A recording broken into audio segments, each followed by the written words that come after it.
আমার প্রিয়জনেরা, প্রভু যীশু খ্রিস্টের নামে সকলকে জানাই অভিনন্দন। আমরা নতুন মাসের প্রথম দিনে চলে এসেছি। কত আনন্দের ব্যাপার না? এই যে গত মাসে ঈশ্বরের প্রতিজ্ঞা অনুসারে উনি আমাদের সামলে নিয়েছেন, আর এই যে নতুন মাসে প্রবেশ করার জন্য উনি আমাদেরকে অনুগ্রহ দিয়েছেন। চলুন আমরা এখন দেখি ঈশ্বরের বাক্য আজকে আমাদের জন্য কি। আমার পেছনে আপনারা একটা জায়গা দেখছেন। আমরা অনেক সময় এই কথাটা বলি যে কাশ্মীর থেকে কন্যাকুমারী পর্যন্ত, দক্ষিণে আমাদের দেশের শেষ প্রান্ত হচ্ছে কন্যাকুমারী, আর উত্তরের দিকে আমাদের দেশের শেষ সীমানা হচ্ছে হিমালয় পর্বত। এই দুটোই সীমানা। কন্যাকুমারীর জায়গাটার বিশেষত্ব কি? এইখানে এমন একটা জিনিস আছে যেটা সারা পৃথিবীতে নেই। এই জায়গাটার বিশেষত্ব হচ্ছে এইখানে তিনটে সমুদ্র একসাথে সঙ্গম হয়। আমাদের এই ভারতবর্ষের দক্ষিণ সীমানাতে বঙ্গোপসাগর, ভারত মহাসাগর আর আরব সাগর, এই তিন সমুদ্রের সঙ্গম হয়। এইখানে যদি আপনারা আসেন আর একদম সামনের থেকে যদি দেখেন, দেখতে পাবেন তিনটে সমুদ্রের জল আলাদা আলাদা। এই দৃশ্যটা খুবই সুন্দর। এইখানে আসলে আপনারা ঈশ্বরের মহিমা দেখতে পাবেন। ঈশ্বর কিন্তু একটা সমুদ্রের জন্য সীমানা তৈরি করে দিয়েছেন। উনি বলেছেন তুমি এতটুকুই আসতে পারবে। আজকে এখান থেকে প্রচার করা আমার জন্য আনন্দের ব্যাপার। চলুন আমরা এখন অধ্যয়ন করি ঈশ্বর আজকে আমাদের জন্য কি বাক্য রেখেছেন। প্রত্যেক দিন যাতে ঈশ্বরের বাক্য থেকে আশীর্বাদ পেতে পারেন সেটা চেষ্টা করতে হবে। গীতসংহিত 121 অধ্যায়ের 2 পদ। স্বর্গ ও পৃথিবীর সৃষ্টিকর্তা সদাপ্রভুর কাছ থেকে আমার সাহায্য আসে। আমার প্রিয়জনেরা, এইখানে বলছে যে আমাদের যিনি ঈশ্বর তিনি হচ্ছেন আকাশ ও পৃথিবীর সৃষ্টিকর্তা, আর ওনার থেকেই আমাদের সাহায্য আসবে। আজকে হয়তো আপনার কোনো কাজের জন্য সাহায্যের প্রয়োজন, হয়তো আপনার কাজের ক্ষেত্রে, আপনার পড়াশোনায়, হয়তো আপনার ব্যবসায়, যে কোনো ক্ষেত্রে আপনার সাহায্যের জন্য আপনি ঘুরতে ঘুরতে পরিশ্রান্ত। হয়তোবা মানুষরা সাহায্য করতে চায় কিন্তু সেটা সম্ভব হয়ে ওঠে না। হয়তো তাদের সেই সামর্থ্য নেই, তাই চাইলেও তারা সাহায্য করতে পারে না। কিন্তু আমাদের আসল সাহায্য কার থেকে আসবে? সদাপ্রভু ঈশ্বর থেকে। ঈশ্বরের কাছে সাহায্য চাইলে উনি কখনো এই কথা বলবেন না আমার জন্য তো অসম্ভব। উনি কখনো বলবেন না আমার সামর্থ্য নেই। উনার জন্য কিছুই অসম্ভব নয়। ঈশ্বর খুব আশ্চর্যভাবে নিজের কাজগুলি করেন। আপনারা বাইবেলে দেখুন, এলিও ভাব্যাটিকে খাওয়ানোর জন্য কাকের ব্যবহার করেছিলেন ঈশ্বর। ওই সময় চারদিকে শুধু দুর্ভিক্ষ ছিল, কিন্তু আশ্চর্যভাবে ঈশ্বর এলিওকে খাইয়েছিলেন।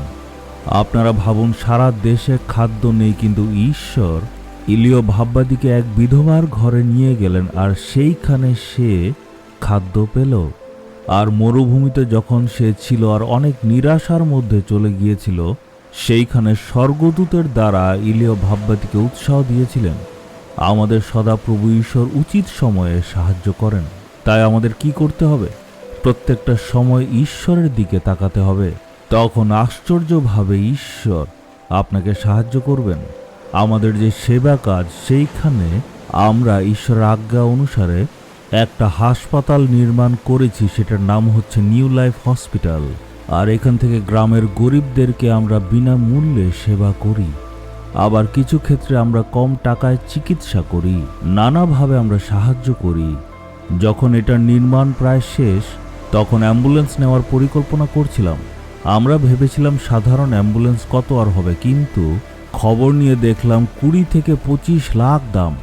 তারপর স্পেশাল অ্যাম্বুলেন্স দেখলাম, মানে এটার ভিতর অনেক সুযোগ সুবিধা থাকবে।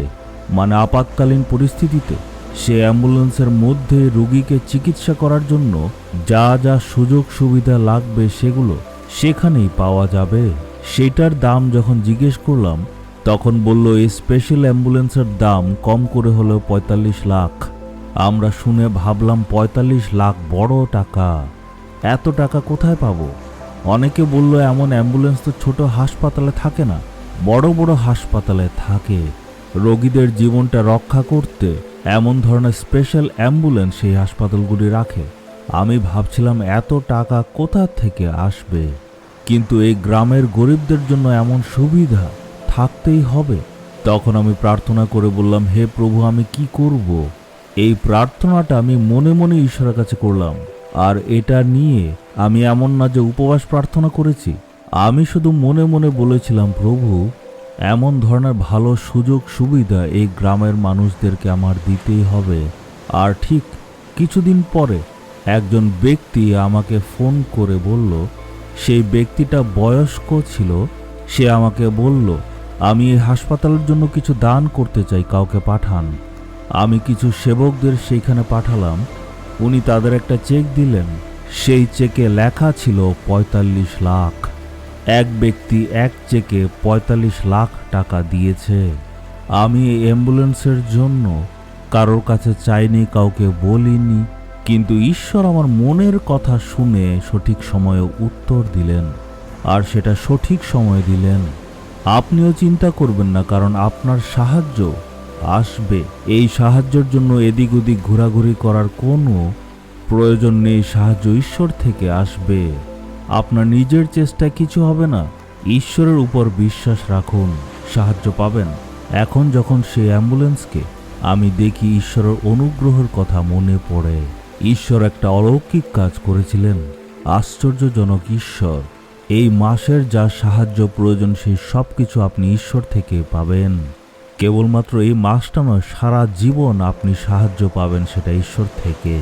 আমাদের প্রভু যীশু খ্রিস্ট আপনার জন্য প্রাণ দিয়েছিলেন। আর আপনার যে যে জিনিসের প্রয়োজন সবগুলিকে প্রভু যীশুর কাছে নিয়ে যান। উনি নিশ্চয় আপনাকে সাহায্য করবেন। আজকে হয়তো আপনার কাছের মানুষরা আপনাকে ত্যাগ করেছে, অনেকে বিশ্বাসঘাতকতা করেছে, কিন্তু যীশু আপনাকে সাহায্য করবেন। আমার বাল্যকালে আমি অনেক দেবদেবীর পুজো করতাম, কিন্তু যখন আমি অসুস্থ হলাম তাদের সকলকে আমি ডাকলাম, কিন্তু কোনো দেবদেবী উত্তর দিল না। আমাকে সুস্থ করার জন্য কেউ আসলো না। কিন্তু যে ঈশ্বরকে আমি ঘৃণা করতাম, সেই প্রভু যীশু খ্রিস্ট আমার রুমে এসে আমাকে সুস্থ করলেন।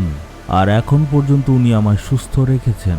সেই একই প্রভু যীশু আজকে আপনাকে খুঁজে আপনার কাছে এসছেন। আপনি উনাকে বলুন, হে প্রভু, আপনি আমাকে সাহায্য করুন। উনি সাহায্য করবেন। চলুন প্রার্থনা করি। আজকে আপনার কি সাহায্যর প্রয়োজন? টাকা পয়সা বা মানুষ? আপনার ব্যক্তিগত জীবনে বা সেবা কাজে যা যা আপনার প্রয়োজন সব ঈশ্বরের কাছে এসে জানান। আপনি বলুন, আমাকে যে সাহায্য করবেন সেই প্রভু যীশুর কাছে আমি সব নিয়ে এসছি। এখন পর্যন্ত আমি মানুষের উপর বিশ্বাস করেছিলাম, কিন্তু মানুষ ত্যাগ করে দিয়েছে। আজকে আমি বিশ্বাস করি যে ঈশ্বর আকাশ ও পৃথিবী সৃষ্টি করেছেন, সেই ঈশ্বরে আমাকে সাহায্য করবেন। বলুন, হে ঈশ্বর, আমি বিশ্বাস করি আমার সকল প্রয়োজন আপনি মেটাতে পারবেন, সব রকম সাহায্য আপনি করতে পারবেন। আজকে আমার পরিবারে আপনি সাহায্য করবেন। এই প্রার্থনা প্রভু যীশু খ্রিস্টের নামে চাইলাম। Amen, amen.